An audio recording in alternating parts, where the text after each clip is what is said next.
இன்றைக்கி ஆடி வெள்ளி 3வது வெள்ளிக்கிழமைங்க. வெள்ளிக்கிழமை புத்துக்கு பால் ஊற்றிட்டு பக்கத்தூரான ஆட்டியாம்பட்டி 8பட்டி மாரியை போய் கும்பிட்டு வந்தேன். 2வது வெள்ளிக்கிழமை வந்துட்டு நம்ம ஊரில் இருக்க மாரியம்மனையே போய் தரிசனம் பண்ணிட்டு வந்தேன். இது 3வது வெள்ளிக்கிழமை. சரி, அங்கே ஆட்டியாம்பட்டி 8பட்டி மாரியம்மனுக்கு வந்துட்டு கம்பம் போட்டிருக்காங்க. சரி, நாம் அங்கே போய் இன்றைக்கி சாமிக்கு தண்ணி ஊற்றிட்டு சாமி கும்பிட்டு வரலான்ட்டு நானும் காலையில் குழந்தைங்களாம் ஸ்கூலுக்கு அனுப்பி விட்டுட்டு அப்புறம் வீடெல்லாம் கொஞ்சம் க்ளீன் பண்ணிவிட்டு கிளம்புறதுக்கே மணி 12 மணி ஆகிடுச்சிங்க. அப்புறம் நானும் அங்கே போயிட்டு நல்ல கூட்டங்க. அப்போ தான் சாமிக்கு அபிஷேகம் முடிஞ்சு அலங்காரமும் நடந்துக்கிட்டு இருந்தது. நான் கரெக்டாக அந்த டைம் போனப்போ நல்ல கூட்டங்க. அப்புறம் சாமிக்கு தண்ணி ஊற்றிட்டு கம்பத்துக்கு தண்ணி ஊற்றிட்டு சுற்றி இருக்க சாமிக்கெல்லாம் விளக்கெல்லாம் வச்சு சாமியெல்லாம் கும்பிட்டு நான் மாரியம்மனையும் நல்லா தரிசனம் பண்ணிவிட்டு சரி சுற்றி வந்து வீடியோ எடுக்கலாம் அப்படின்னு பார்த்தேங்க. அதுக்குள்ளே பார்த்தீங்கன்னா நம்ம ஏற்கனவே சொல்லிட்டு போனேன், நம்ம பக்கத்து வீட்டில் தண்ணி வந்தால் சொல்லுங்கள், ஒரு ஃபோன் பண்ணுங்கள், நாங்கள் வந்துடுறோம் அப்படின்னு சொல்லியிருந்தேன். அதேமாரி பார்த்திங்கன்னா தண்ணி வந்துடுச்சு அப்படின்னாங்க. ஏன்னா நமக்குள்ள வந்து 6 நாளைக்கு ஒரு வாட்டி குடிக்கிற தண்ணி வருங்க.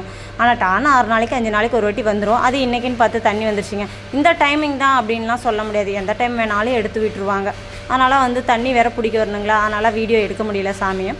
அப்புறம் அங்கேயே சாமியெல்லாம் கும்பிட்டு தண்ணி வருதே அப்படின்ட்டு நானும் வீட்டுக்கு வந்துட்டு வீட்டில் வந்து படப்பண்ண எல்லாம் விளக்கு பற்ற வச்சுட்டு எங்கள் வீட்டு பூஜை ரொம்ப இப்படி தாங்க சிம்பிளாக தான் இருக்கும். நான் மண் விளக்கு தான் போடுவேன். நான் வேறு குத்து விளக்கு இதெல்லாம் இருந்தாலுமே அதெல்லாம் போடுறது இல்லைங்க.